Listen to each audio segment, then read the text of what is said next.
Hello everyone, welcome back to my channel. We are at my allotment today to see what's the situation is looking like. We have a very nice weather today. It's Monday, 2nd of March. It's the afternoon, so the sun is slowly going down, but it's still nice and sunny. It's very nice and warm.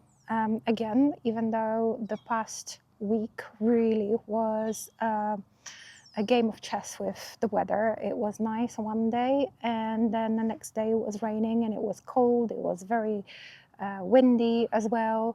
And the next day again it was sunny, and then the next day it was raining. So yeah, this is the English spring, I think. But I did have a chance to come out to the allotment today for about an hour or so.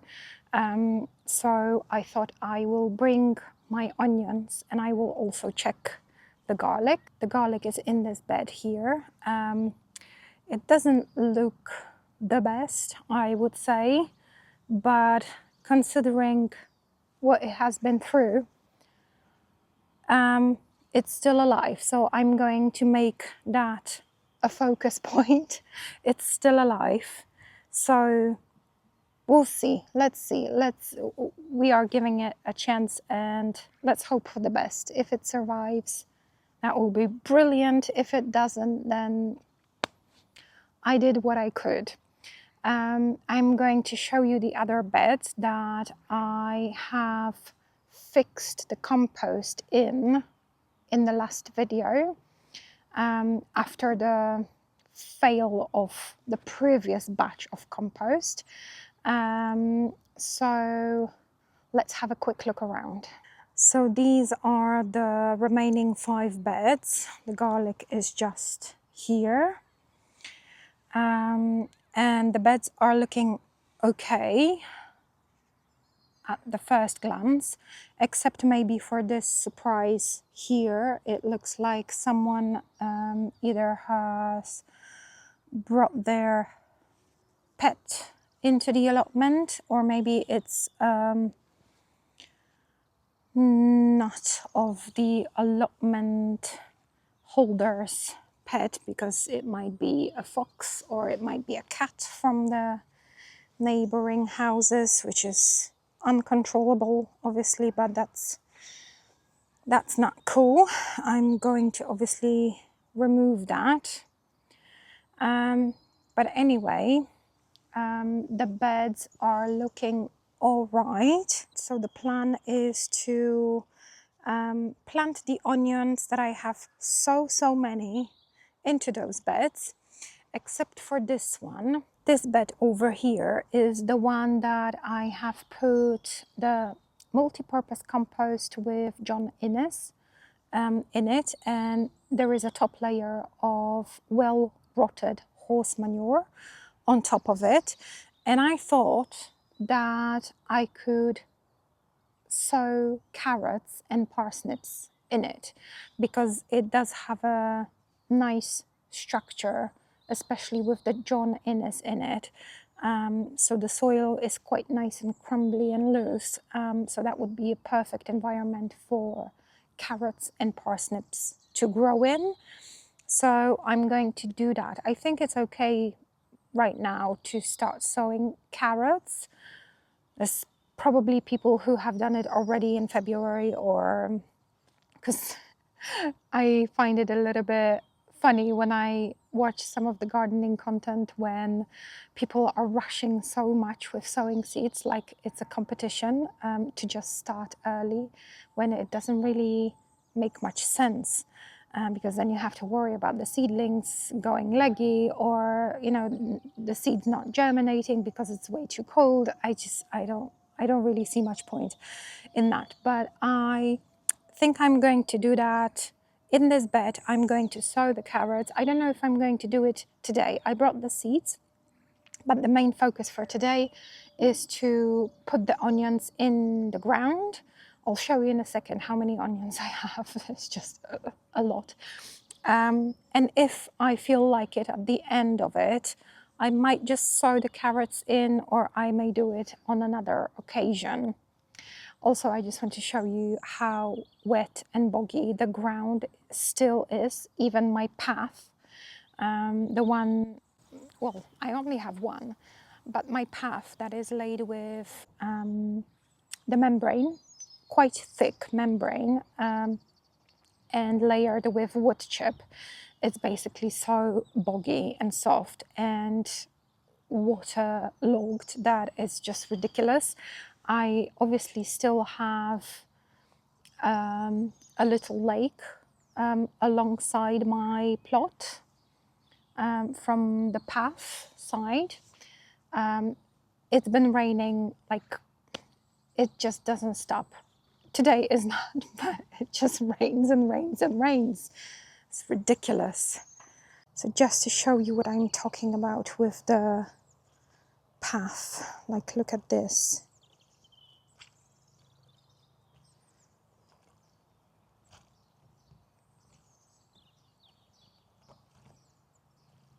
This is so squashy. I'm thinking that after I've done the membrane and the wood chip, I'm having second thoughts, because obviously on the in between the beds, those little paths that I have done, this was basically a waste of wood chip, I would say, because the membrane is moving on the mud so much that it has just slid into, like, it doesn't even look like a path anymore. And I regret that I didn't layer those paths with cardboard instead of the membrane.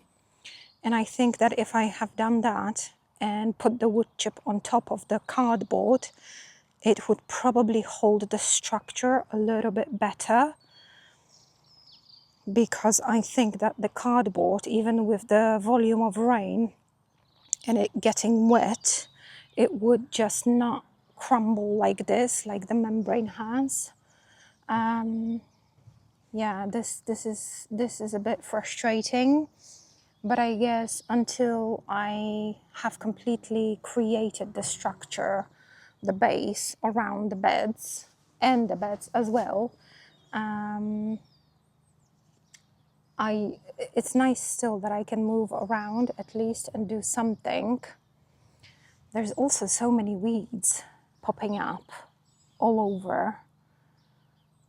That's bad. There's so many weeds. Let's also quickly have a look at the raspberries, because I was curious if these are alive. This batch here was the little baby canes that I have planted in here. So I don't know, I probably should have put my gloves on for this. Yeah, I'll do that first. And I don't know if this is alive or not. I mean, I'm not going to cry. Oh, it is. I wanted to say I'm not going to cry if it's not, but it is. There is some new shoots, I think, popping up from those canes. Okay, I'm going to leave that be. Also, I've noticed that on the other canes, the older canes that I planted in here, the ones that I dug up from my home garden, look, there is new shoot on this one. There's the daffodils that I planted in the last vlog, or the one before last, but I'm surprised to see that they haven't rotten. There's no... Oh, okay. There is life, sign of life on this one. This is clearly doing well. This one has a new shoot as well. And the daffodils are coming out. Nature is truly fascinating. But yeah, I guess it's nice to see. Is there something in here?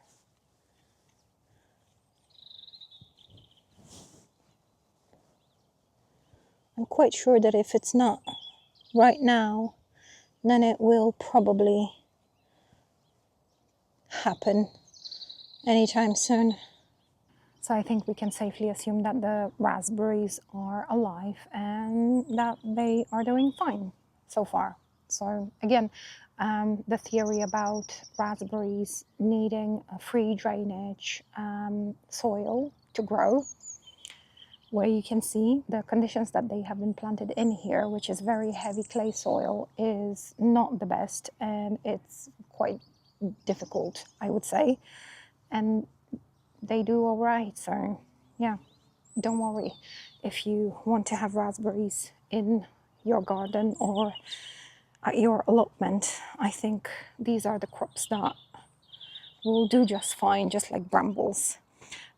Just to show you the onions, how many onions I have. These are the trays of onions that I brought from home, and you could see me putting them in the modules in one of the videos, probably in December. It didn't look that much, but yeah, it turns out that it's quite a lot. So I hope that, well, surely 4 beds will be enough for these.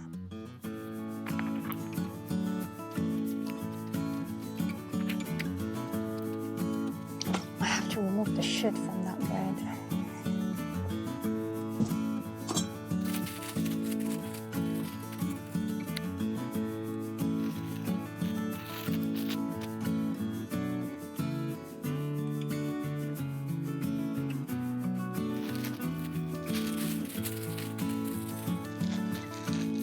This is bad.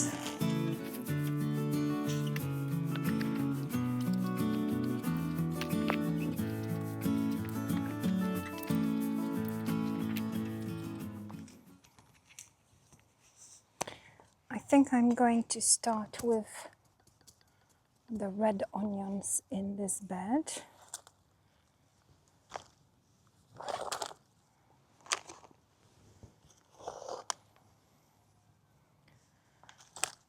These and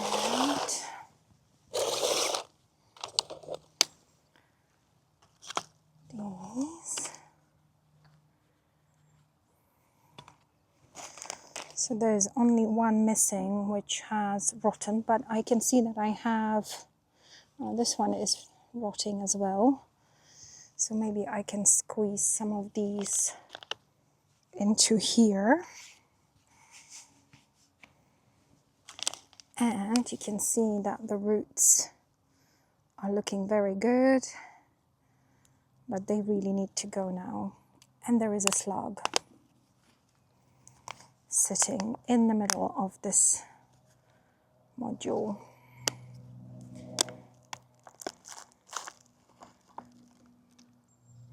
How rude. You need to go. Go away.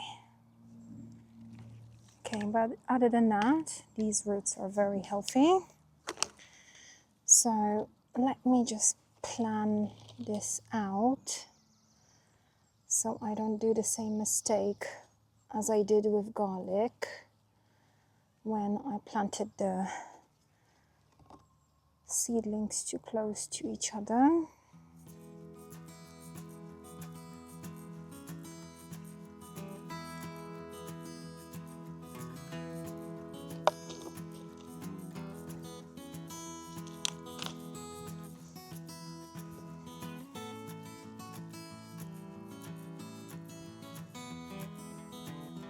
Can we do 6 in one row? I think we should, right?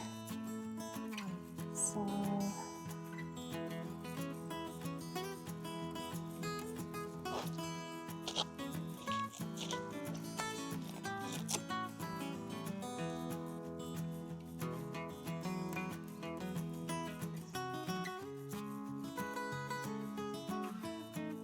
oh, there is a little mushroom growing out of that one.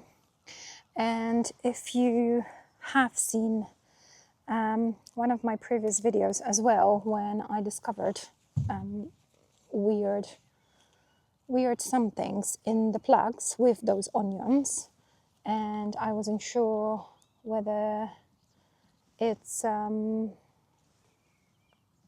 there's another slug. How rude are you? How can you live like this? So yes, I wasn't sure whether there were seeds or eggs or fungi of some sort. That was definitely a fungi. Because nothing else happened with it.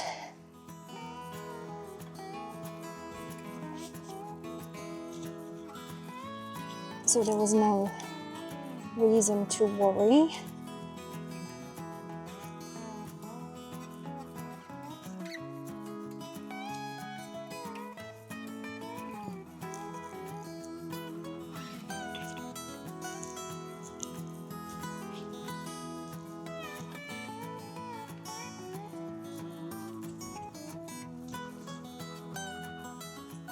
Thinking about that shit that was here in this bed, I really hope that this is just a random creature that somehow ended up in here. And I do understand that, you know, if there is a whole batch of quite soft soil, because it didn't look very fresh, it looked very dry, so it must have been here for quite some time. So maybe it ended up in here just right after I mulched the beds. What I want to say is I hope that people who come here to the allotments and maybe bring their pets in here, I hope that they look after those pets and make sure that their dogs, because that would be a dog, it wouldn't be no one would bring a cat to the allotment as a pet, but I do hope that they wouldn't allow for that to happen.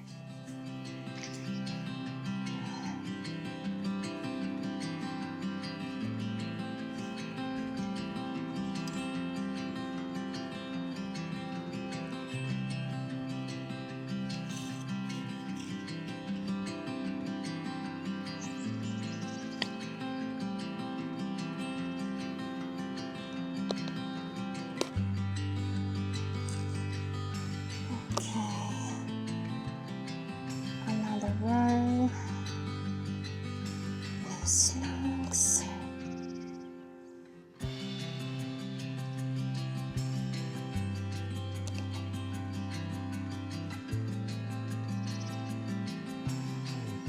But a mushroom. That's fine. Oops.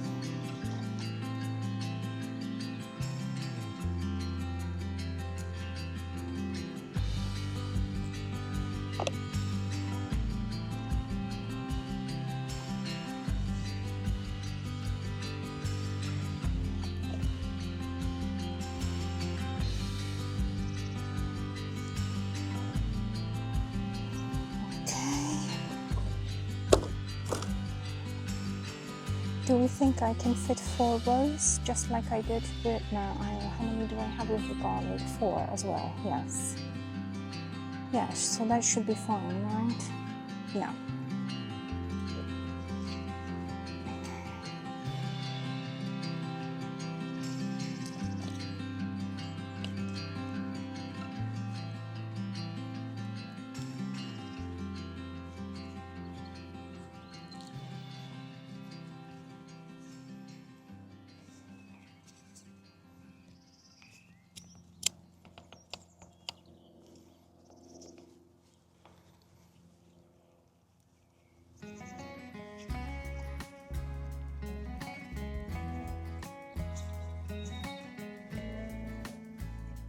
This one's falling apart.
nice legs.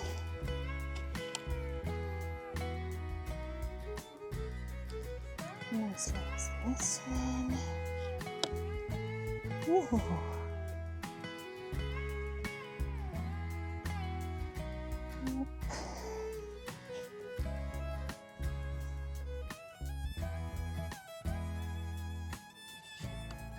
I think this is the exactly right, perfect moment to be able to bring those onions in and put them in the ground so that they can grow freely out in the open, because we are at this point where the nights are getting so quite cold and the mornings, but during the day it's getting warmer. So if I've kept them in the modules in my greenhouse, it was getting definitely too warm. So I ended up taking the trays out in the morning, putting them outside, and then putting them back inside for the night so that the slugs don't eat them, which they still try to eat them. This is not a straight line, Aga. I'm not very good with straight lines, as you can tell. But it doesn't matter.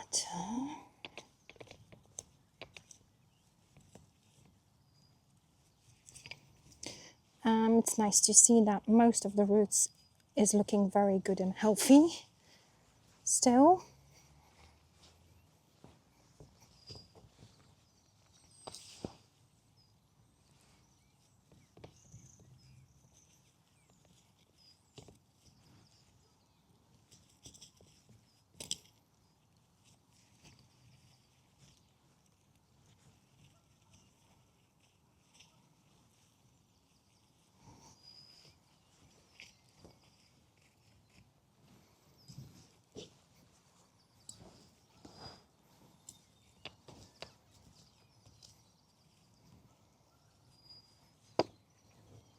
Tell me in the comments, what is your approach to sowing seeds early in the year? Because I'm curious.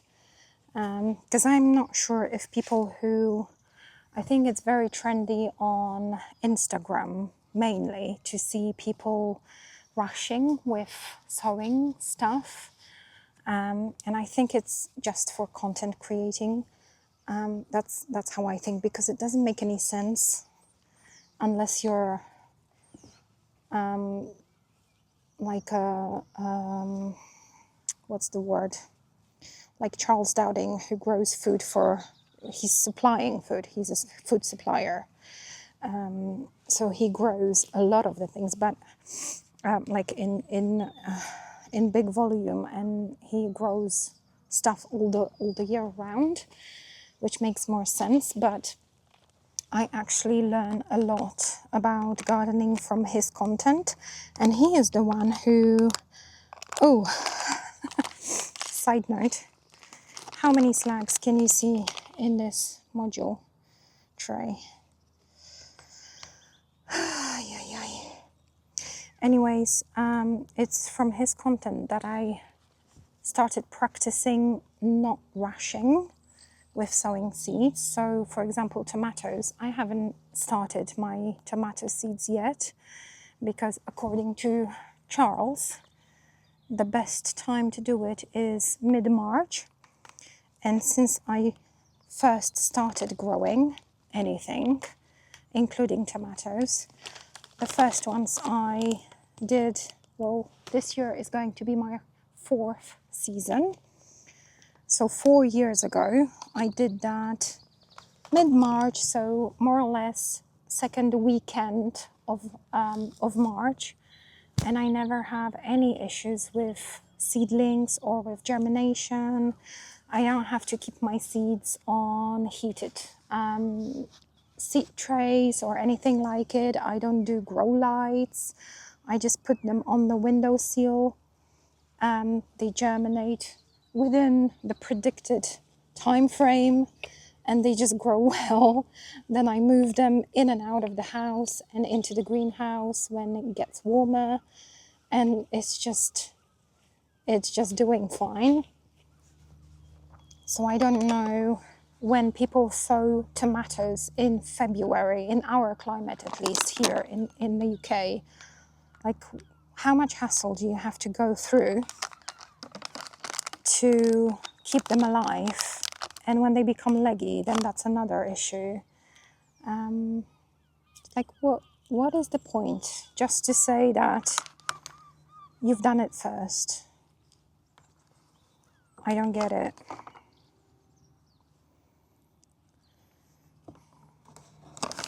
But do tell me if, like, what is your practice? Maybe there's something that I don't understand about it. And wait, that was an empty one though. That was the one where the onion has rotted. Yeah, what is your practice, and is there any logic? And do explain that to me. Why am I starting from the middle? Yeah. Looking at my logic of doing things, maybe I'm just not doing it the right way, but it seems to be working for me. So, yeah, do let me know. When do you start your seeds?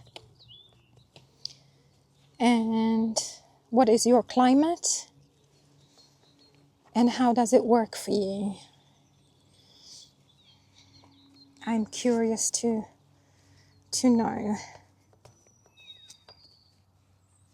And by the way, for those of you who were involved in giving me advice about the compost issue from the previous episode and the one before with the faulty compost, I did make a complaint to the compost provider, and they have honored it and gave me a full refund, which is great. But it wasn't a straightforward process to get that refund. First thing is that the way that you can claim or make a complaint for something that you purchased, and I purchased that online with delivery to my home address, which I paid for. So one would assume that if you booked something online, then you make the complaint to the customer services and they will take care of that. They have a form on their website. I don't want to take you home. Not you either. So they have a form on their website that you can make a complaint, where you give all of the details that they need. So I did that. And then nothing happened for a few days. After a few days, someone from the customer services emailed me through the like a online task communicator something, asking me for exactly the same details of what my complaint is about. So I provided that again. They also asked for pictures, so I did that. Send them pictures. And then again, nothing happened for a few days after that. So I emailed that person again and just said, like, is there anything else that you need? Like, when can I expect some response? Because they didn't even say that, like, how long will it take for them to reply? And then the next day, I think, someone else from that customer services, another person, responded to me again with, tell us what your complaint is about, send us all the details, order number and all of that, and pictures. I did that again, saying that I have already done it, but here you go again. And then they responded that I have forwarded your complaint to the store. This is a telephone number to that store. They didn't say which store it is, which branch. I only assumed which based on the location where I live. And contact them. They say contact them again if you want to move things forward. So for one thing, that's a weird way of sorting out issues from the customer services perspective, I think. But I did call them. Let me move to another bed.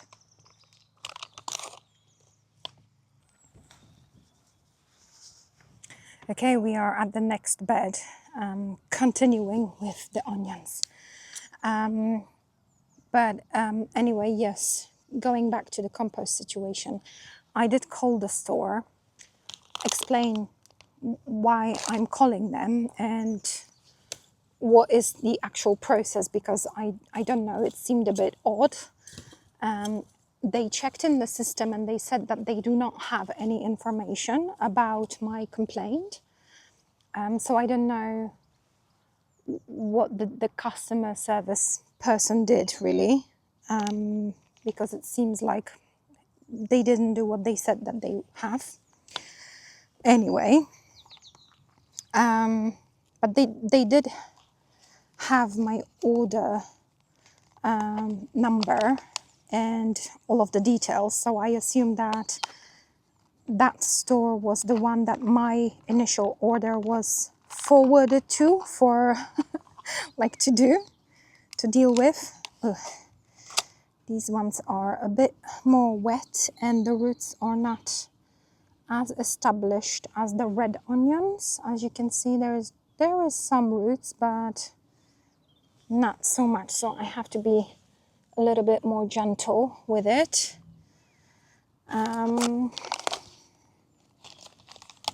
So yes, they pushed me from one person to another, you know, I'm going to transfer your call to someone who can help you, blah, blah, blah. Ended up repeating myself to 3 people during that process. And in the end, the lady that was supposed to deal with the complaint said that she will refund me for just those 3 bags that I have unopened, which I want to return, because if you haven't seen the previous video, I purchased 10 bags of compost online. I opened 7 of them into those beds, and out of those 7, 6 were faulty. It was very dry. It was rubbish, basically. It was rubbish in the bag. There was nothing that resembled compost at all. So my claim was to get a refund for 9 of them, because 1 was actually okay, but I wanted to return 3 that I haven't opened, and I asked for a refund for the other 6 that turned out to be faulty. And she just couldn't comprehend that with her brain. Like, why? And initially, I'm not going to plant this one because it doesn't look like an onion at this point. Yeah, I'm going to leave that one. But yes, she didn't want to honor that. At first, she couldn't understand, so I basically spelled it out for her. She couldn't understand why she should give me a refund for a compost that I'm not returning back. And I said, I can give it back if she wants. She can come to my allotment and scrape it off my raised beds, up to her. And she put me on hold after that. And I guess she spoke to someone else. And after that, they decided that they will give me a full refund for this. I mean, £70. Okay, let's say 65 without the delivery charge.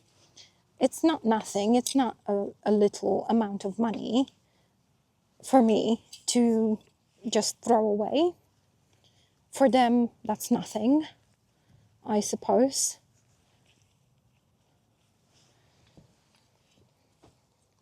But yeah, general experience with the customer service, not so brilliant.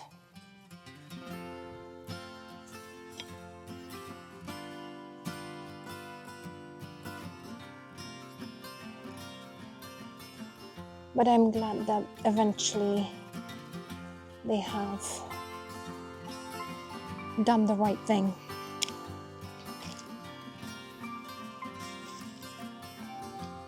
Okay, these roots are a little bit better.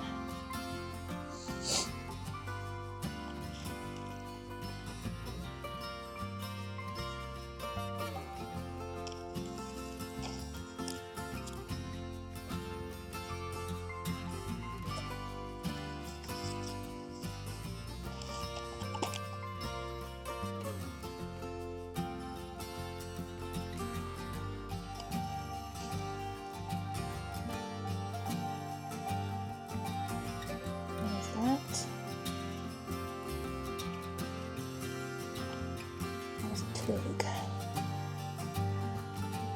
so I'll go here.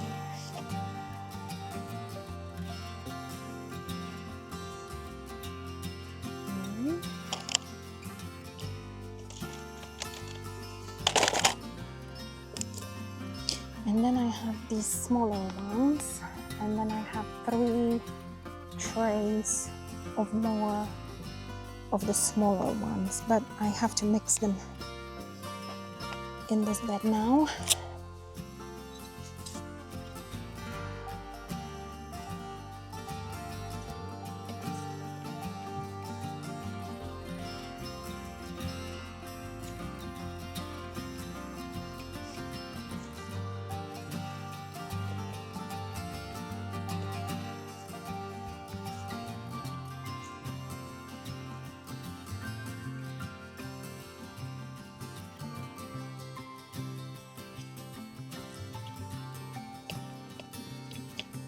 There is a lot of acorns in here, and this is like the top layer was the well-watered horse manure. So I suppose the horses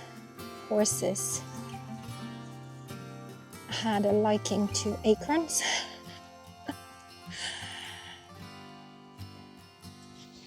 I don't know what horses like to eat, except for hay.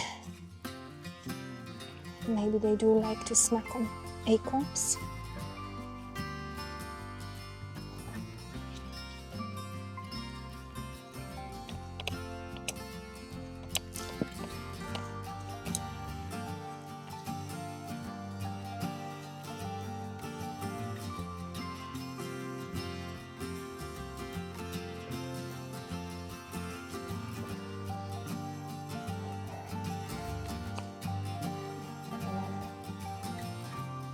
There's many of them in here.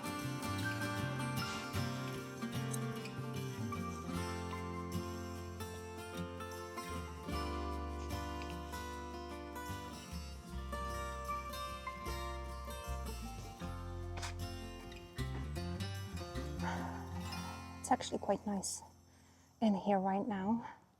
There's no one else at the allotment.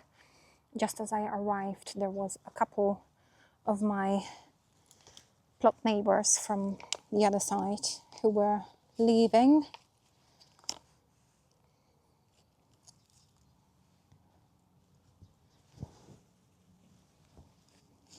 But it's nice to see that there is more action going on. Someone asked me in the comments, I think under the last allotment video, if there is anyone else in here, because it looks like I'm always on my own.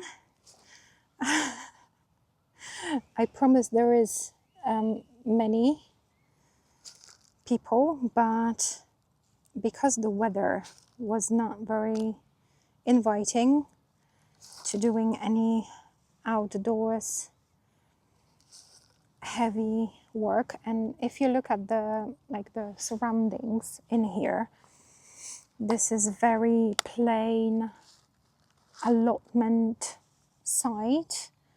There is no structure. The ground is very difficult to work in because it's a very heavy clay, and there is a lot of work that needs to be done to get the plots ready. And you know, not everyone, I suppose it wasn't fun for me either to work in that heavy clay soil. As you could see in my previous videos, it is quite a lot of physical challenge. It is physically challenging to work through that clay, and you have to basically build the whole structure on each plot.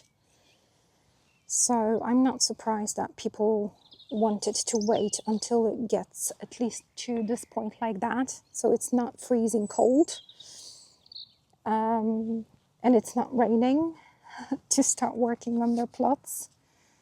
I think that's quite normal. But I do promise that there are other people working on their plots. There is few that are way ahead over everyone else, with basically whole plots, like the whole structure of their plots being ready. But yeah, there's many different factors that you have to think about when considering what people do, how much time they can spend, how much energy they have, what other commitments they have.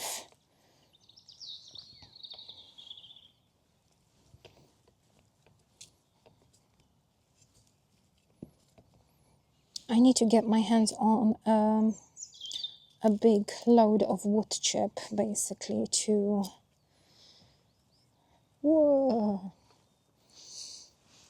cover the plot, the paths, so that I can move around here.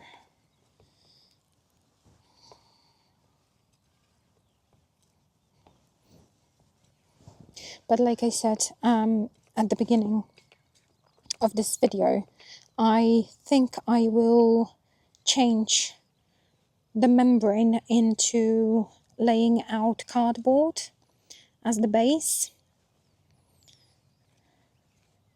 because the cardboard will also absorb the water, the rainwater from the ground, and I think it will hold the structure a little bit better, because the membrane here is just, yeah, it's sinking into the mud. I'm thinking with the smaller onions, are they going to be smaller? I can't remember what variety that was. I don't know. I don't want to... Should I do an extra row in here, or is it too risky? Not sure. Because technically, I think I could just squeeze another one, but I don't want to have them in too close together. Sorry, I have a little bit of a sniffle.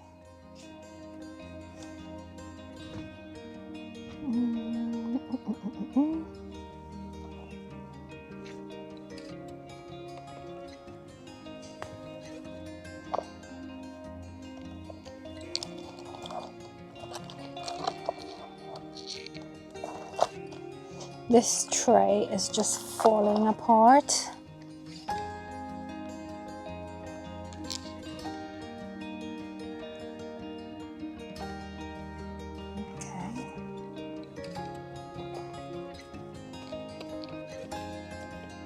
Okay. Yeah, I think I'm going to space them a little bit closer, these ones, and do another row. Sorry, little dude, I need to move you.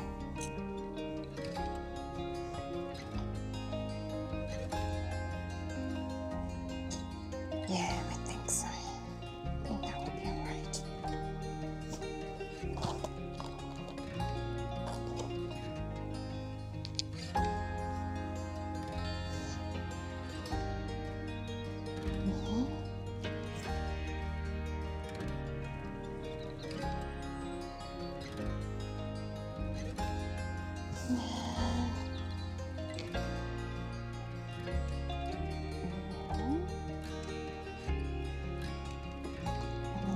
Have another row.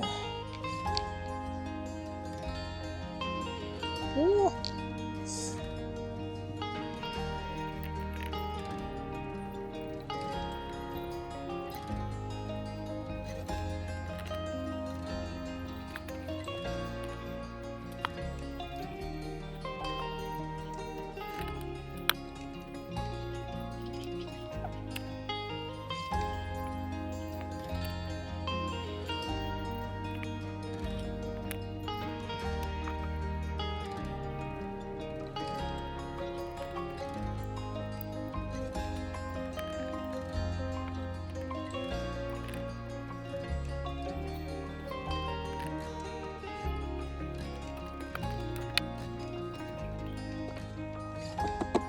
Okay.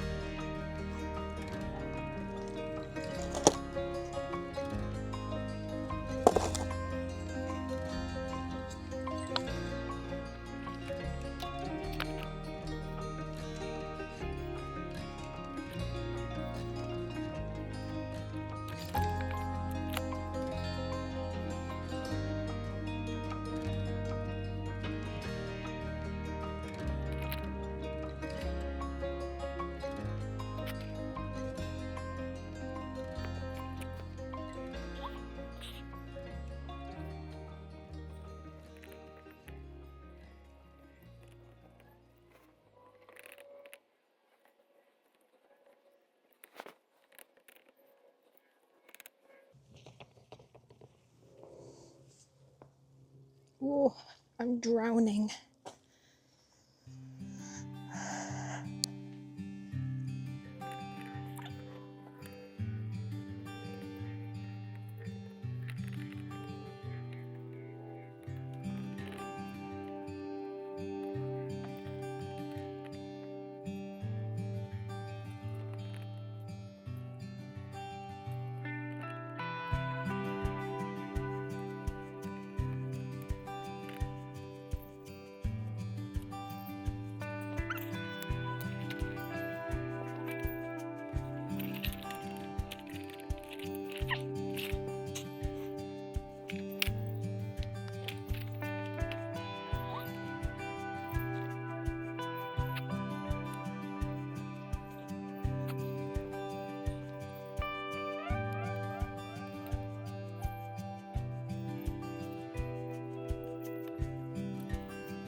Not doing a great job at keeping it straight.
Right, so the onions are in the ground, in the beds.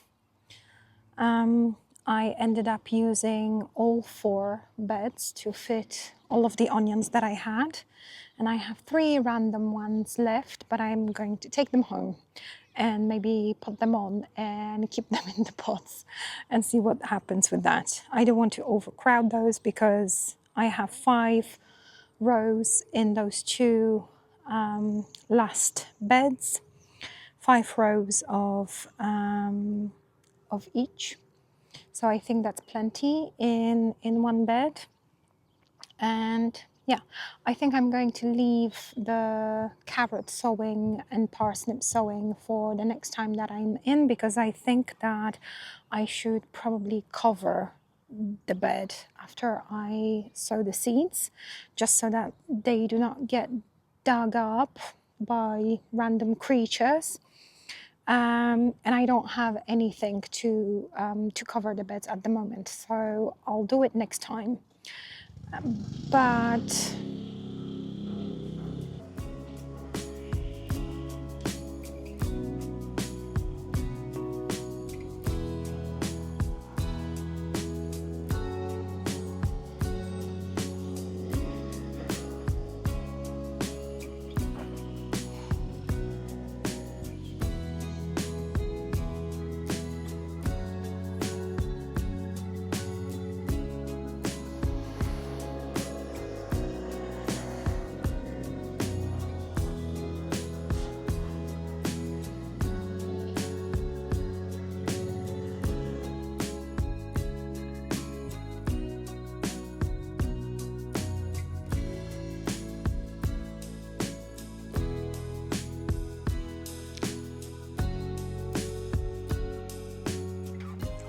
so this is it from me for today. Let me guys know in the comments what is growing in your allotments at the moment, or if you have just taken off a new allotment, how the progress is going, what is the state of your allotment, what conditions do you have, what soil issues that you have to tackle with. Let me know, I'm very interested in that. I hope you enjoyed this video. Let me know.